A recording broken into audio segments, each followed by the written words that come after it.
and that is the Los Angeles Chargers, of course, led by Harbaugh.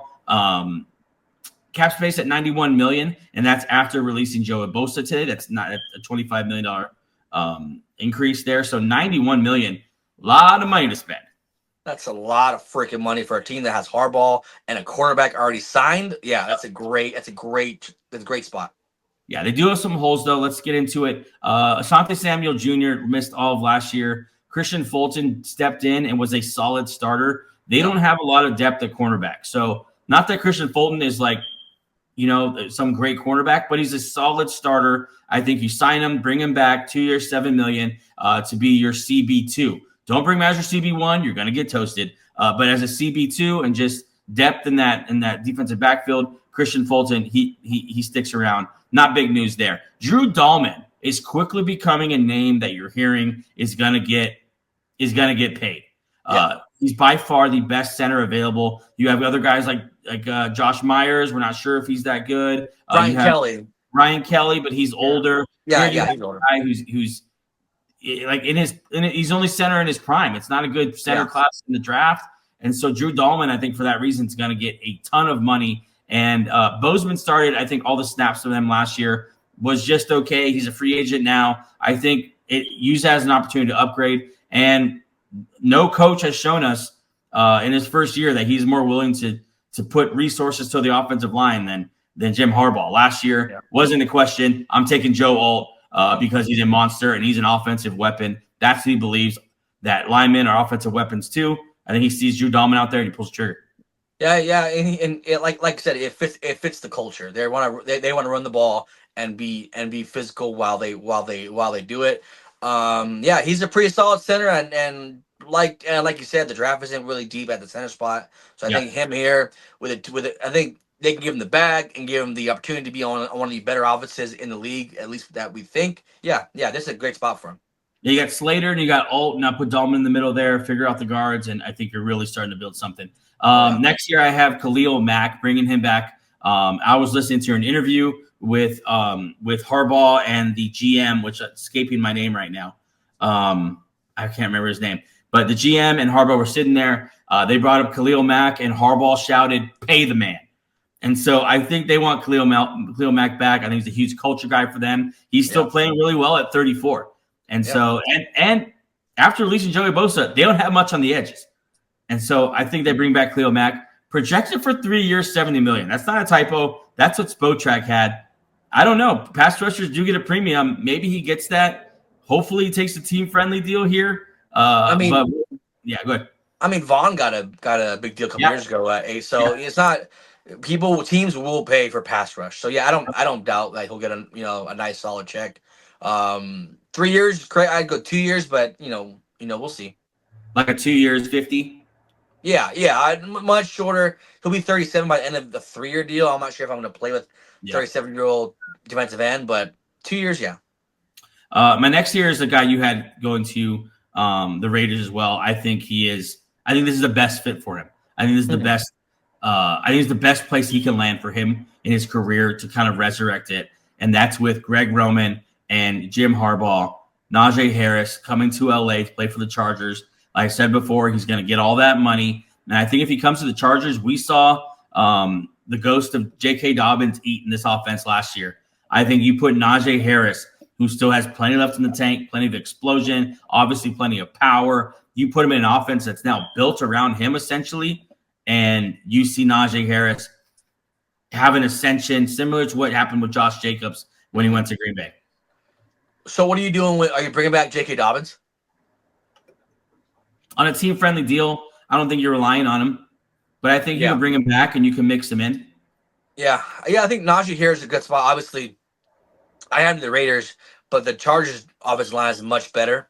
So, I think here, with a team that runs the ball heavy, Najee Harris has proven to be reliable and productive, 1,000 yards. So, each 4 seasons. So, I think this is a good spot. Upgrade over Gus Edwards and whatever they had behind J.K. Dobbins. Even if they bring back Dobbins, what a 1-2 that you would have with J.K. Dobbins and Najee Harris.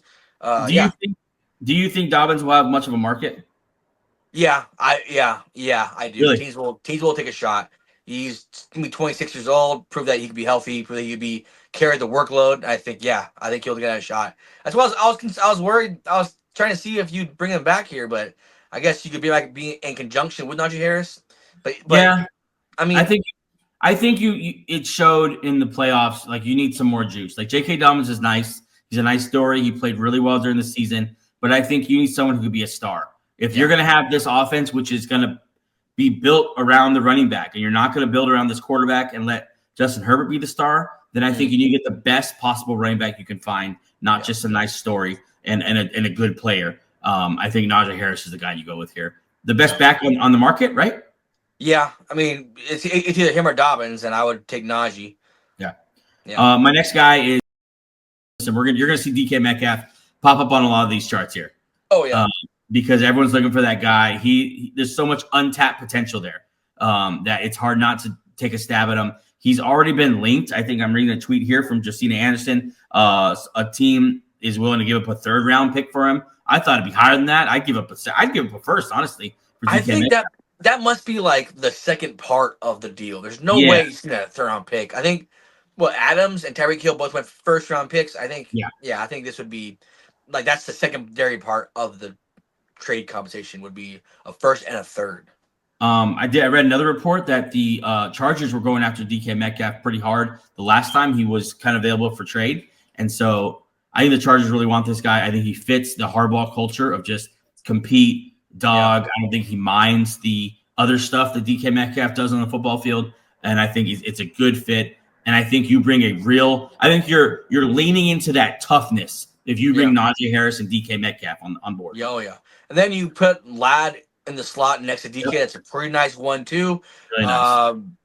And like you said, the physicality that Najee Harris and DK Metcalf would bring to your team would be game changing. Yep.